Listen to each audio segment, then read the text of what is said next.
You know, what we saw in Paris over the Friday and since then was a pretty good indication of the organization's terror capabilities. I'm curious, on the other side of the equation, how do you rate their military capabilities at this point? Because, you know, part of the challenge here is to deal with the external threat that they've created, but also figuring out a way to cut off the head in Raqqa, Syria. How do you rate their military capabilities? Yeah, I mean, first of all, I would tell you, I think they're a very sophisticated organization, and I don't understate them. They've proven to be adaptive, resilient, and so I think it'd be a mistake to underestimate them.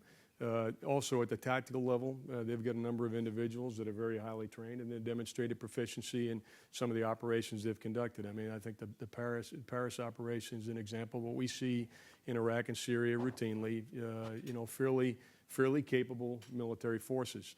Having said that, that's at the tactical level. I think they've got a number of vulnerabilities. First of all, we've got over 60 nations in the coalition, and properly harnessed, you know, they're going to be in a bad place. They're relatively isolated. They're also reliant on a fairly immature logistic and sustainment plan, and their resources, quite frankly. And we're just starting to get after that. I think over the last 2 weeks, you know, one thing we realized is as over time we assessed that the majority of their resources were actually generated from within Iraq and Syria. And a big piece of that was the gas oil infrastructure. And so over the last couple of weeks, you know, after kind of isolating those facilities, we've started to get after those facilities where they'll have fewer resources.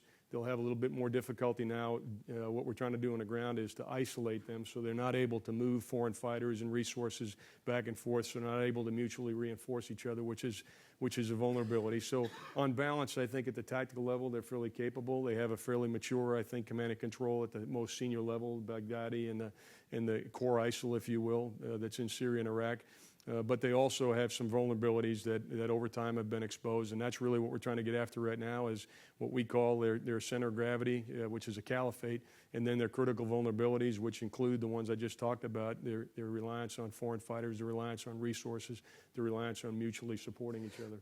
You mentioned the 60 nations, 61 nations in the coalition. Can you marshal that power to create a ground force that can actually be effective? No, not all 60 nations are going to contribute to a ground force. But anywhere in the 60, I guess is what I meant. Yeah, I think there are some nations that might be willing to do that. But before answering the ground question, because that seems to be, that's the topic of the day, and that's the one that we most see discussed in the media.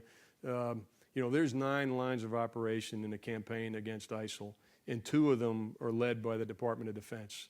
You know, 7 others, to include the narrative of ISIL, to include foreign fighters, to include financing, and several others are led by the State Department, USAID, and so forth. So the ground force is a critical element of it, particularly in Syria and Iraq. We have to have critical partners on the ground to be effective against ISIL. And right now, we're reliant on Iraqi security forces, the Peshmerga, who are the Kurds, and then provisional militia forces that both Shia and Sunni. There's a variety of those. And then in Syria, we're relying on an organization broadly called the Syrian Democratic Forces. A subset of that is the Syrian Arab Coalition. And then you might have heard of the YPG, which is another Kurdish organization inside of Syria. In terms of other forces on the ground, there hasn't been a great enthusiasm. I mean, honestly, whether it be, I think I saw your article, whether it be in NATO or in the region. We would like to see particularly Sunni nations in the region, the GCC states, to contribute to a greater degree on the ground. I think they would have the credibility and frankly come without some of the baggage of Western forces to be on the ground. I think there's some possibility of doing that. We haven't been able to do that to date, but I think that's something we need to work on. You know, this is one of those campaigns where we're working 9 or 10 things simultaneously, looking for opportunities, looking to see what works, and then reinforce success.